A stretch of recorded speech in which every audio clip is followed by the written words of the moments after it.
Hello everyone, welcome to my YouTube channel Binde education में मैं आप सभी का स्वागत करती हूँ। आज हम लोग देखेंगे पॉलिटी के जो वस्तुनिष्ठ प्रश्न हम लोग प्रीवियस ईयर क्वेश्चन देख रहे हैं, उसके आगे के प्रश्नों को हम लोग देखेंगे। और मैं ये कहूँगी कि अगर आप लोगों ने इसके पीछे वाले प्रश्नों को नहीं देखा हो तो आप उसको ज़रूर देखिएगा। तो चलिए, हमने पिछले वीडियो में क्वेश्चन नंबर 72 तक हमने देख लिया था। अब हम लोग देखेंगे प्रश्न संख्या 73 से कि 2024 में पूछे गए प्रश्नों में कौन कौन से ये प्रश्न पूछे गए हैं और उनके विषय में हम लोग चर्चा भी करेंगे। तो चलिए, यहाँ पर कह रहा है कि भारत के संदर्भ में निम्न में से कौन धर्मनिरपेक्ष शब्द का सही भाव व्यक्त करता है। तो देखिए, धर्मनिरपेक्ष का मतलब क्या होता है। तो पहला ऑप्शन कह रहा है कि भारत में धार्मिक विविधता है। तो ये बिल्कुल बात सही है कि भारत में क्या है, धार्मिक विविधता है, यानी भारत में बहुत धर्म के लोग रहते हैं, अनेक धर्मों के लोग रहते हैं। दूसरा प्रश्न कह रहा है कि भारत में राज्य का कोई धर्म नहीं है। ये भी बात क्या है कि भारत जो देश है इसका कोई भी अपना धर्म नहीं है, यानी ये नहीं कहा गया कि भारत का यही धर्म रहेगा और इसको सबको मानना है। अब देखिए, तीसरा भी क्या कर रहा है, भारत में सभी धर्म के प्रति समान सम्मान का भाव है, यानी भारत में किसी भी धर्म के साथ भेदभाव नहीं किया जाता है। तो कह रहा है कि इनमें सही भाव का कौन व्यक्त करता है। कहने के लिए देखो, ये तीनों सही है, लेकिन हमें इसमें सबसे पहले ये आंसर करना होगा कि भारत में राज्य का कोई धर्म नहीं है। देखिए, जब हमें ऐसे ऑप्शन मिलते हैं तो हमें डाउट होता है कि हो सकता है कि ये तीनों स्टेटमेंट कर रहा है तो तीनों सही है। देखिए, ये बात तीनों सही है, लेकिन यहाँ क्या पूछा है, भारत में धर्मनिरपेक्ष शब्द का सही भाव पूछा है। तो भारत के लिए जो धर्मनिरपेक्ष शब्द है वो कहा गया है कि भारत में क्या होगा, भारत का अपना कोई धर्म नहीं है, ये किसी एक धर्म का कभी भी समर्थन नहीं कर सकता है। तो हमारा आंसर ये हो जाएगा। कई बच्चे समझेंगे कि इन तीनों ऑप्शन में क्या है, पॉजिटिव पॉइंट है, तो तीनों हमारा आंसर हो जाएगा, लेकिन नहीं। धर्मनिरपेक्ष का मतलब ही होता है कि उस राज्य का कोई अपना धर्म नहीं होना, उस देश का कोई अपना धर्म नहीं होना। भले वो सारे धर्मों का समर्थन देगा, लेकिन उस देश का अपना कोई धर्म नहीं होगा। तो इसलिए हमारा आंसर क्या हो जाएगा, भारत में राज्य का कोई धर्म नहीं है। तो चलिए, अब हम दूसरे प्रश्न को भी देखते हैं। कह रहा है कि भारत की संघात्मक व्यवस्था निम्नलिखित में किससे प्रभावित है। तो भारत की जो संघात्मक व्यवस्था है वो अर्ध संघात्मक व्यवस्था है। ये कैसी व्यवस्था है, तो अर्ध संघात्मक व्यवस्था है।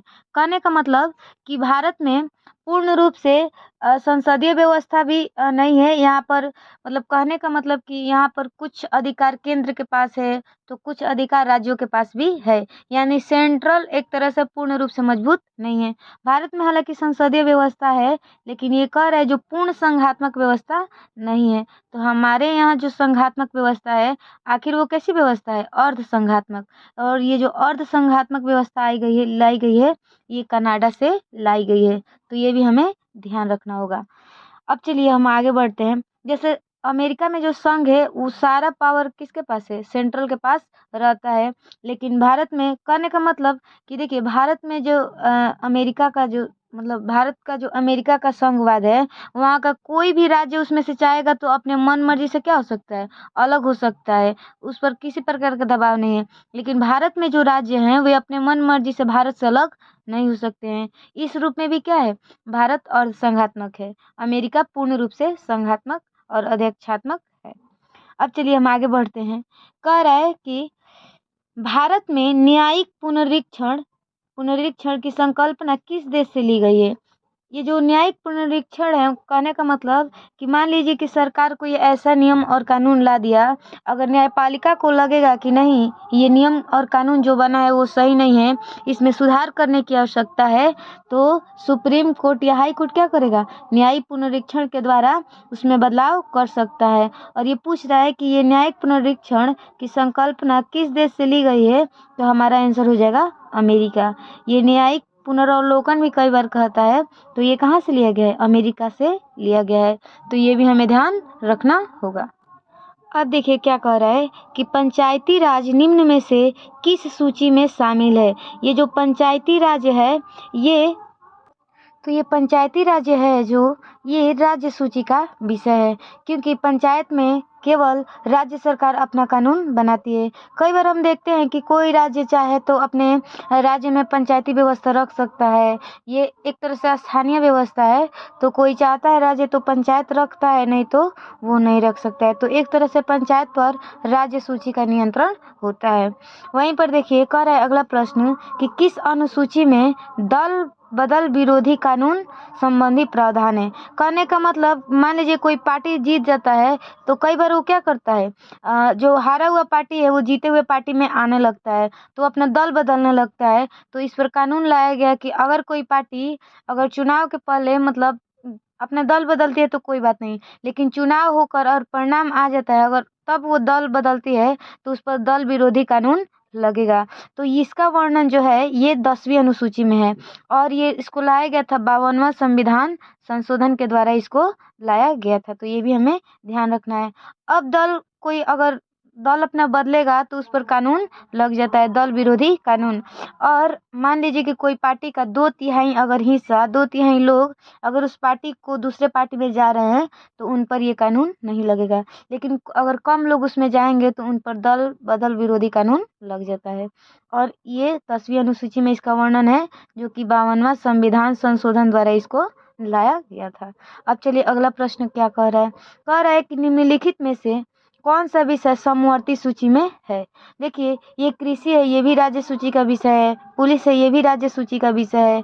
ये रक्षा, ये भी केंद्र सूची का विषय है। लेकिन ये जो शिक्षा है ये समवर्ती सूची का विषय है। शिक्षा हो चाहे स्वास्थ्य हो, दोनों क्या है, समवर्ती सूची का ही विषय है। मैंने जैसे पिछले वीडियो में बोल भी दिया था गलती से कि ये राज्य सूची का विषय है, लेकिन नहीं, शिक्षा और स्वास्थ्य दोनों क्या है, ये समवर्ती सूची का ही विषय है। चलिए अगला प्रश्न क्या कह रहा है। अगला प्रश्न कह रहा है कि किस अनुच्छेद के तहत अखिल भारतीय सेवाओं का प्रावधान किया गया है। तो ये आर्टिकल है 312। ये आर्टिकल क्या है, अखिल भारतीय सेवाओं का, यानी यूपीएससी का जो वर्णन, संघ लोक सेवा आयोग का वर्णन, या फिर सिविल सेवा के अंतर्गत जो भी आते हैं उनका वर्णन किस में है, अनुच्छेद 312 में है। तो ये भी हमें ध्यान रखना होगा। अगला प्रश्न हमारा कह रहा है कि मौलिक अधिकार है।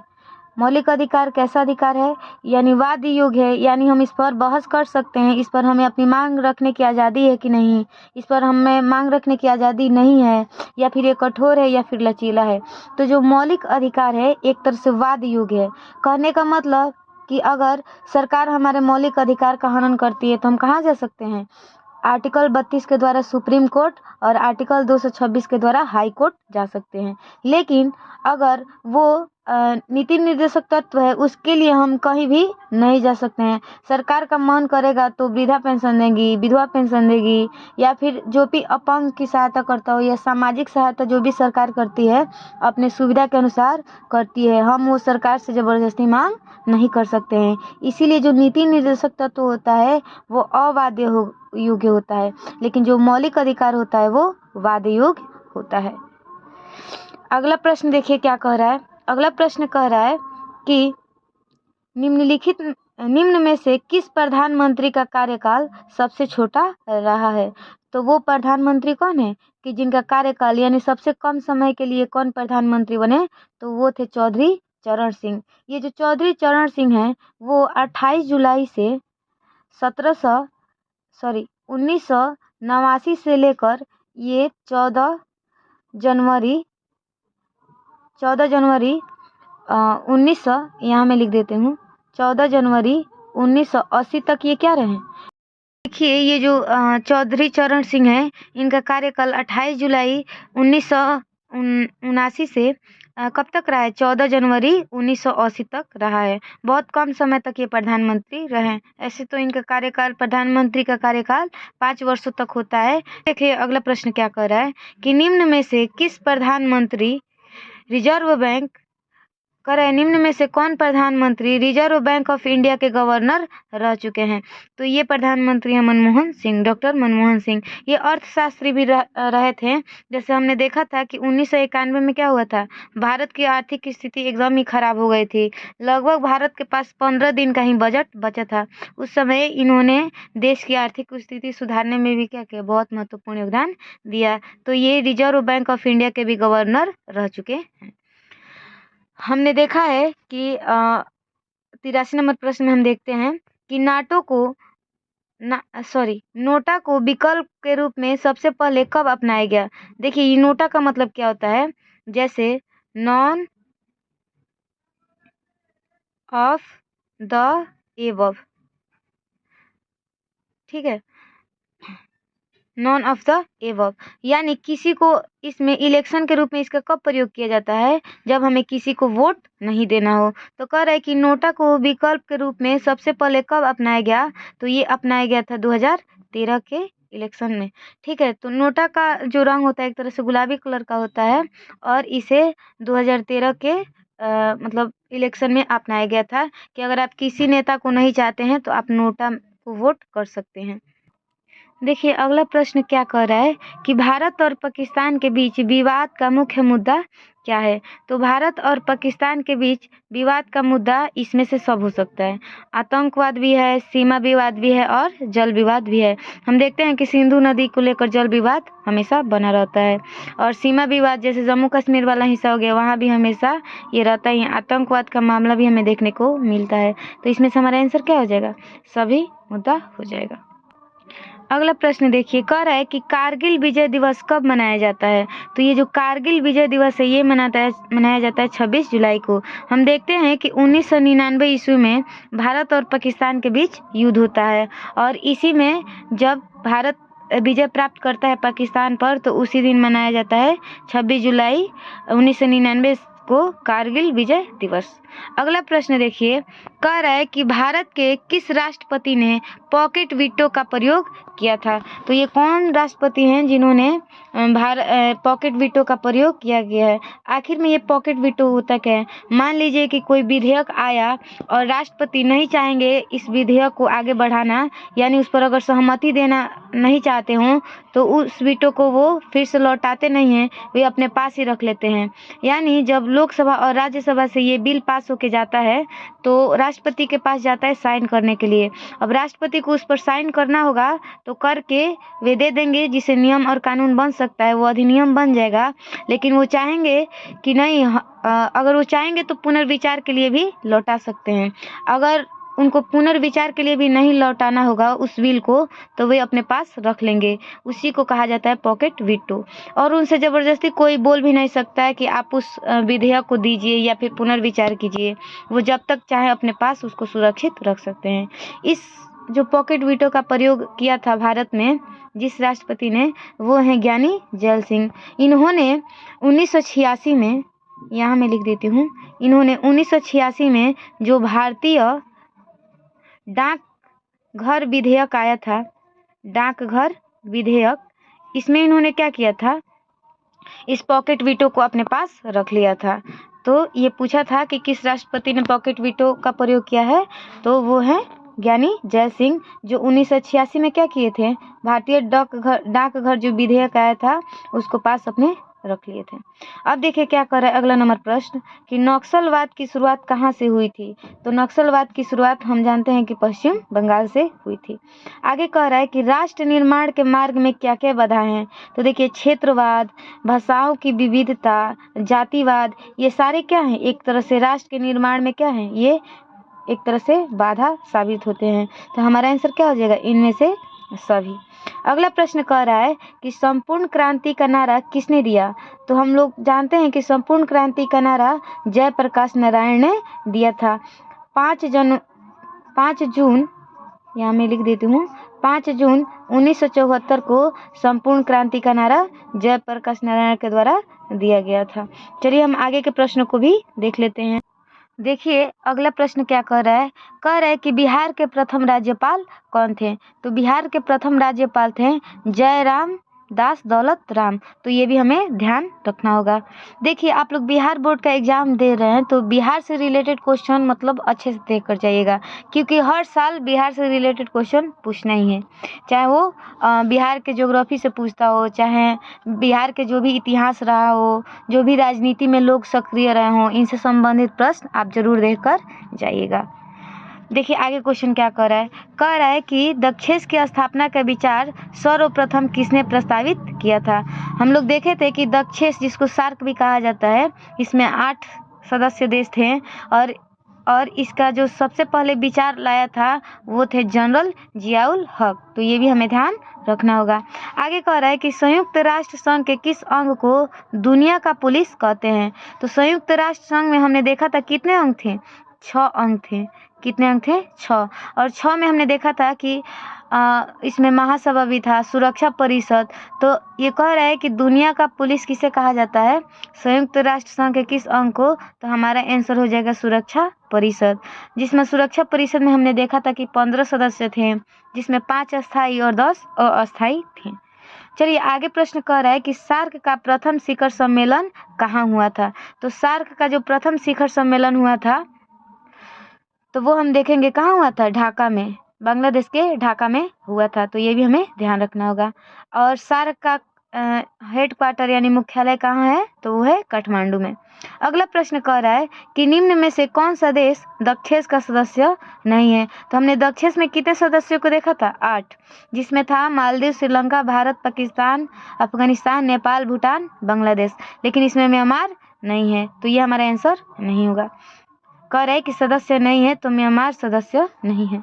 कह रहा है इसमें अगला प्रश्न में कि निम्न में से कौन गुट निरपेक्ष आंदोलन का उद्देश्य में शामिल नहीं है। तो देखिए इसमें कह रहा है कि शीत युद्ध की राजनीति का त्याग करना ये गुट निरपेक्ष आंदोलन का क्या था, उद्देश्य था, और हमसे पूछा है कि उद्देश्य नहीं है, तो ये हमारा आंसर नहीं होगा। कह रहा है कि स्वतंत्र अंतर्राष्ट्रीय संबंध का अनुसरण करना है, तो ये भी हमारा क्या होगा, आंसर सही होगा। कि ये चाहता है गुट निरपेक्ष कि हमारा क्या हो, स्वतंत्र अंतर्राष्ट्रीय संबंध स्थापित हो, उसमें किसी प्रकार की बाधा न पहुंचे। सैन्य गठबंधनों से पर्याप्त दूरी, ये भी क्या है, गुट निरपेक्ष आंदोलन के उद्देश्यों में शामिल है कि किसी भी गुट सैन्यों के गठबंधन में हम शामिल न हो। जब सैन्य गठबंधन होता है तो क्या होता है, हर देश एक दूसरे को शक्तिशाली बनाते हैं, जिससे प्रतिद्वंदिता बढ़ती है। इसलिए गुट निरपेक्ष आंदोलन इसका समर्थन क्या करेगा, नहीं करेगा। ठीक है, आगे देखिए कह रहा है कि साम्राज्य और मतलब ये कह रहा है कि सैन्य गठबंधनों से पर्याप्त दूरी, यानी ये दूरी बनाकर रखता है, तो ये भी हमारा आंसर क्या हो जाएगा, नहीं हो जाएगा। अब देखिए कह रहा है कि साम्राज्यवाद और उपनिवेशवाद का समर्थन, तो कभी भी गुट निरपेक्ष आंदोलन, देखिए इसमें जो सदस्य ज़्यादातर थे एक तरह से गुलामी से आज़ाद हुए थे, तो क्या वो चाहेंगे कि कभी भी साम्राज्यवाद और उपनिवेशवाद बढ़े, कभी नहीं चाहेंगे, तो इसलिए वो साम्राज्यवाद और उपनिवेशवाद का समर्थन नहीं करेंगे। और हमसे यही पूछा है कि उनके उद्देश्य में क्या शामिल नहीं है, तो ये उनके उद्देश्य में शामिल नहीं है, वो किसी भी हाल में साम्राज्यवाद और उपनिवेशवाद का समर्थन नहीं करेंगे। अगला प्रश्न देखिए, कह रहा है कि सच्ची गुट निरपेक्ष की विदेश नीति का समर्थन किसने किया था, तो वो थे पंडित जवाहरलाल नेहरू। ये गुट निरपेक्ष के संस्थापक सदस्यों में से भी रहे थे। अगला कह रहा है प्रश्न कि हम भारत के लोग शब्द का प्रयोग भारतीय संविधान के किस भाग में किया गया है, तो हमारा भाग क्या है, प्रस्तावना। हमारे प्रस्तावना शुरुआत किससे होती है, हम भारत के लोग, भारत को एक संपूर्ण प्रभुत्व, इसी से शुरुआत होती है। चलिए अगला प्रश्न देखिए क्या कह रहा है कि भारत की 11वीं सूची में कितने विषय हैं। तो हम लोग जानते हैं संविधान की 11वीं सूची में कितने विषय हैं, तो संविधान की जो 11वीं सूची है वो पंचायती राज से संबंधित है और उसमें टोटल 29 विषय सम्मिलित हैं। अगला प्रश्न देखिए क्या कह रहा है कि निम्नलिखित में से कौन सा शब्द 42वें संविधान संशोधन के द्वारा जोड़ा गया था, तो वो शब्द है समाजवाद। वो शब्द क्या है, समाजवाद। देखिए 42वें संविधान संशोधन के द्वारा 3 शब्द जोड़े गए थे, समाजवाद, पंथ निरपेक्ष और अखंडता, तो ये हमें ध्यान रखना होगा। यहाँ मैं लिख देती हूँ पंथ निरपेक्ष, धर्म निरपेक्ष की जगह पंथ निरपेक्ष भी किया गया, और यहाँ पे एक और शब्द जोड़ा गया अखंडता, तो ये भी हमें ध्यान रखना होगा। अब देखिए क्या कह रहा है कि यहाँ पर संविधान को पवित्र दस्तावेज किसने कहा था? तो ये कहा था BR अम्बेडकर, यानी भीमराव अंबेडकर ने संविधान को पवित्र दस्तावेज कहा था। तो चलिए हमने अपने इस 2024 में पूछे गए प्रश्नों के PYQ को पूर्ण रूप से कंप्लीट कर लिया है। अगर आप लोग इस चारों सेट को देखिएगा तो हम लोगों ने कहीं ना कहीं 100 क्वेश्चन से ज़्यादा ही क्वेश्चन हमने एनालिसिस किया है। कहने के लिए 100 क्वेश्चन है, लेकिन हर क्वेश्चन से रिलेटेड हमने फैक्ट को जानने का प्रयास किया है। आगे हम लोग हिस्ट्री के भी क्वेश्चन को भी देखने का प्रयास करेंगे और उसमें भी जो 2023 में जो भी प्रश्न पूछे होंगे उनका एनालिसिस हम लोग करेंगे। चलिए तब तक के लिए अगला वीडियो को हम लोग देखेंगे। तब तक के लिए धन्यवाद।